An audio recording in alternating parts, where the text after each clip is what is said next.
जय सीताराम मित्रों, हम लोगों ने चर्चा किया कि जामवंत जी महाराज कह रहे हैं, सुनहु भानुकुल के तू जामवंत कर जोरी कह कि नाथ नाम तव से तू नर चढ़ी भव सागर तरहे। भगवान श्री राम ने जब कहा कि करहु सेतु उतरय कटक, तो जामवंत जी महाराज ने कहा, प्रभु आपका नाम तो इतना बड़ा सेतु है, आपका नाम ही वो सेतु है जिससे नर इस भवसागर को पार कर जाते हैं उस सेतु से चढ़ के। यहाँ पे हम लोगों ने पिछली चर्चा की थी। देखिए, नाम ही मुक्ति प्रदायक है, भगवान का नाम, और नाम की महिमा प्रभु श्री राम से बढ़कर है। यह बात गोस्वामी जी ने स्पष्ट रूप से बालकांड में कही कि राम भालू कपि कटक बटोरा और सेतु हेतु श्रम कीन्ह न थोरा, लेकिन नाम लेत भव सिंधु सुखाही करहु विचार सुजन मन माही। लेकिन नाम के स्मरण से ही भवसागर सूख जाता है। नाम आपका सेतु है।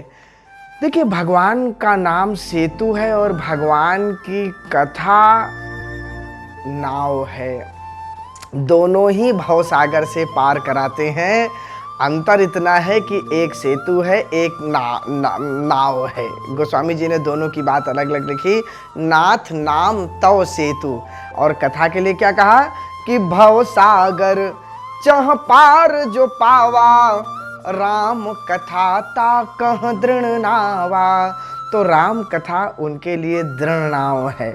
लेकिन चाहे सेतु हो और चाहे नाव हो, दोनों को, सेतु को भी दृढ़ होना आवश्यक है, हिलने डुलने वाला नहीं। यानी बनाते समय दृढ़ता की आवश्यकता है। नाम का जब आप जाप करें, जाप उसका करें, तो उसमें विश्वास होना चाहिए। वैसे तो भाई कुभाए अनख आलस हूँ, नाम जपत मंगल दिशि दस हूँ। चाहे भाव से जपो या कुभाव से जपो, चाहे अनख में जपो यानी प्रतिस्पर्धा में जपो, और या आलस्य में जपो, मंगल होना है।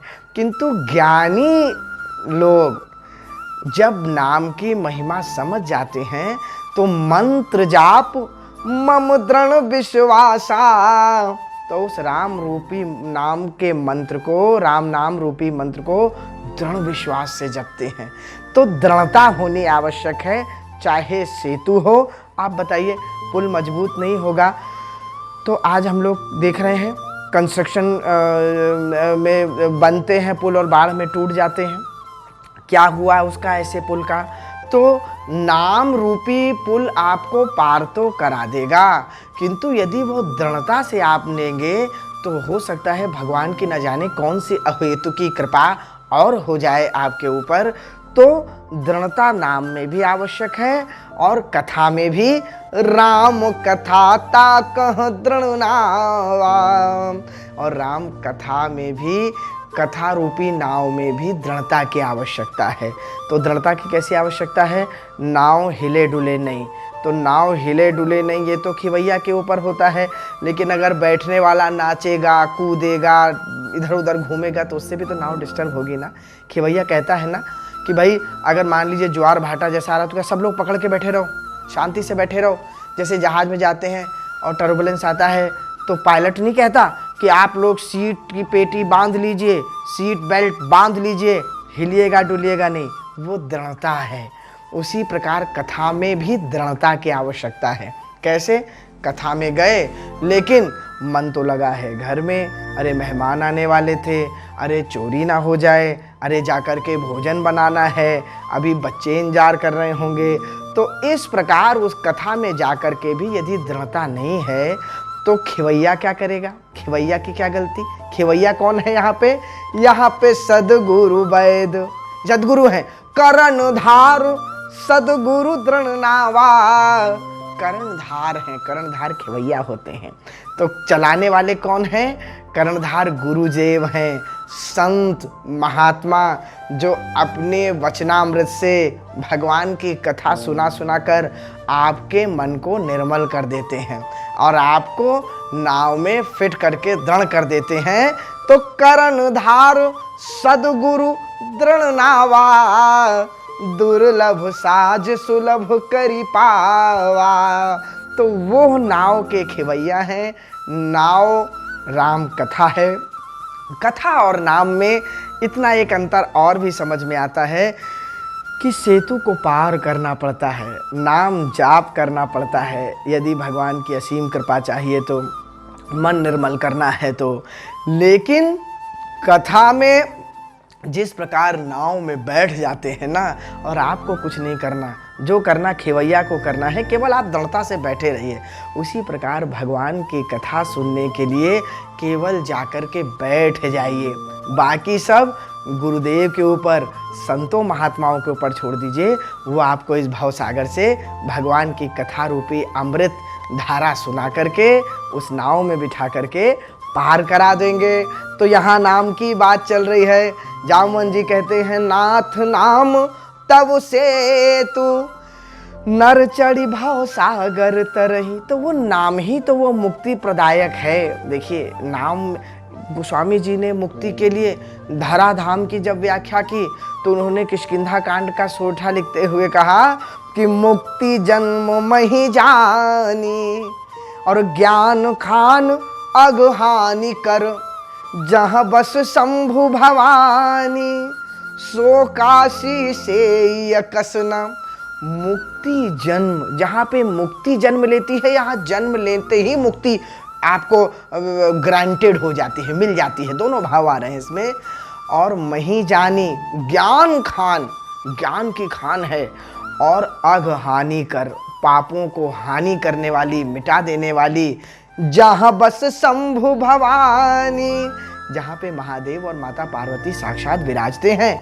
सो काशी से यकसना, वह मुक्ति वहाँ पर विचर रही है। और अगर प्राणी वहाँ पर अपने प्राण त्याग दे तो उसकी मुक्ति निश्चित है, क्योंकि भगवान महादेव वहाँ स्वयं सबको मुक्ति प्रदान करने के लिए विराजमान हैं।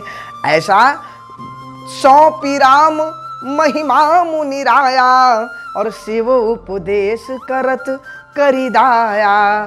तो वहाँ पर महामंत्र जोई जपत महेशु और काशी मुकुति हेतु उपदेशु। वहाँ तो महादेव साक्षात विराजमान हैं और मुक्ति के लिए भगवान श्री राम के मंत्र के द्वारा ही, उन्हीं के नाम के द्वारा ही तो सबको मुक्ति दे रहे हैं। अरे ये बात दोहावली में गोस्वामी जी ने और अच्छी तरह लिखी। काशी विधि बस तनु तजे और हठी तनु तजे प्रयाग, तुलसी जो फल सुलभ। तो जो फल वहाँ पे सुलभ है वही क्या है? बोले राम नाम अनुराग। जो फल काशी में शरीर त्यागने से है, या जो फल प्रयाग में हट करके शरीर त्यागने से है। विधि बस यानी कि विधि विधान के द्वारा धर्माचरण करते हुए यदि काशी में आपने शरीर त्यागा, या हठ बस कि मैं तो प्रयाग ही रहूँगा, मैं तो यहाँ से नहीं जाऊँगा, मैं तो अपने अंतिम क्षणों में अंतिम जीवन अपना यहीं बिताऊँगा, यहीं मेरी मृत्यु हो, ऐसा सोचकर कोई हठ से प्रयाग में भी शरीर त्याग देना, तो संतों महात्माओं का ऐसा विचार है कि उनको मुक्ति मिलेगी। लेकिन जो फल सुलभ यह करने से होगा ना, वो केवल राम नाम अनुराग, वो केवल राम नाम के अनुराग से वो फल मिल जाएगा। तो यही तो जामवंत जी महाराज भी कह रहे हैं कि नाथ नाम तब से तू नर चढ़ी भव सागर तरही। तो मनुष्य उसी सेतु पे चढ़ के भव सागर पार कर जाता है। देखिए कितनी आसान बात है। कलयुग में तो और आसान कर दिया है। यहाँ तो नाम की ही महिमा है कलयुग में।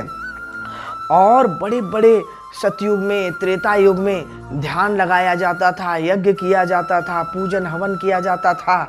लेकिन कलयुग में केवल भगवान का नाम लेकर के व्यक्ति इस संसार को पार कर जाता है, भवसागर को। कैसे? गोस्वामी जी ने इसका भी उदाहरण दिया कि अति अपार जे सरित बर और जौन रप से तू कराही।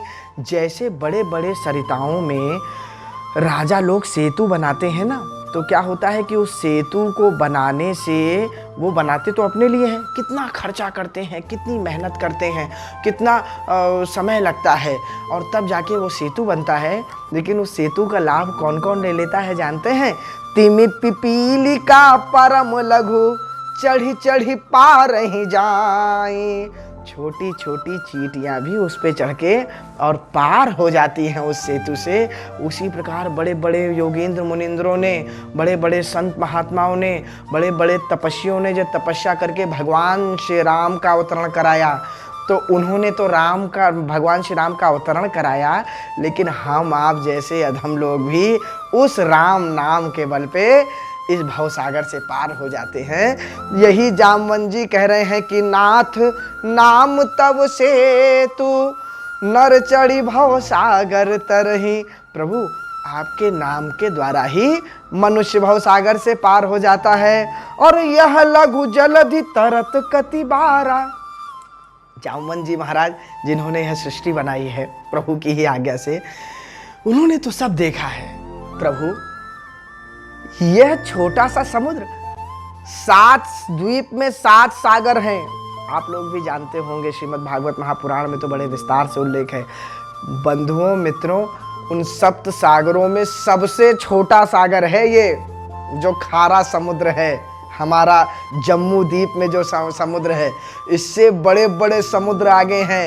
ईख का समुद्र है, मदिरा का समुद्र है, दही का समुद्र है, दूध का समुद्र है, मीठे वही ईख वाला मीठे जल का समुद्र है। तो ऐसे ऐसे समुद्र हैं और इससे बड़े बड़े समुद्र हैं। ये तो सबसे छोटा 7 में समुद्र है। तो जामवंत जी कहते हैं कि प्रभु आप बड़े बड़े समुद्रों को अपने अंदर समाये हैं।